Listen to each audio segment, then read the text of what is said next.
সব পরিস্থিতিতে মানিয়ে নিয়ে আল্লাহ তাআলার কাছে শুকরিয়া আদায় করার নামই হয়তো জীবন। তো আজকে আমি মোটামুটি অন্য দিনের থেকে তাড়াতাড়ি ঘুমের থেকে উঠেছি। ঘুম থেকে উঠে শাওয়ার নিয়ে আমি আমার টুকটাক কাজ শুরু করে দিলাম। আমার বারান্দায় কয়েকটা গাছ আছে, এদেরকে আমি বেশি একটা যত্ন নিই না, এরা আমার বারান্দাটাকে প্রচুর ময়লা করে রাখে। তারপরে আমি রেডি হইলাম। তোমরা যদি আমার স্কিন কেয়ারের প্রোডাক্টের রিভিউ চাও অবশ্যই কমেন্ট করবা। এর ফাঁকে আমি 2টা ডিম সিদ্ধ দিয়ে আসছিলাম, এগুলো এবার বক্সে করে ব্যাগে করে নিয়ে যাব।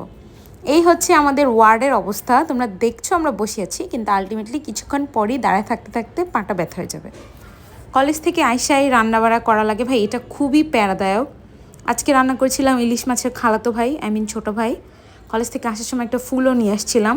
কাঁচা ফুল আমার অনেক বেশি পছন্দ, আমার বাসায় সবসময় একটা না একটা কাঁচা ফুল থাকে। এটাকে একটু অর্গানাইজড করে রাখছিলাম। সন্ধ্যার পরে আম্মাখা আজকে খেলাম। আচ্ছা, তোমরা কে কে আম্মাখাতে চিনি খাও আর কে কে চিনি ছাড়া খাও আমার মতো? অবশ্যই কমেন্ট করে জানাবা। Thanks for watching. আল্লাহ হাফেজ।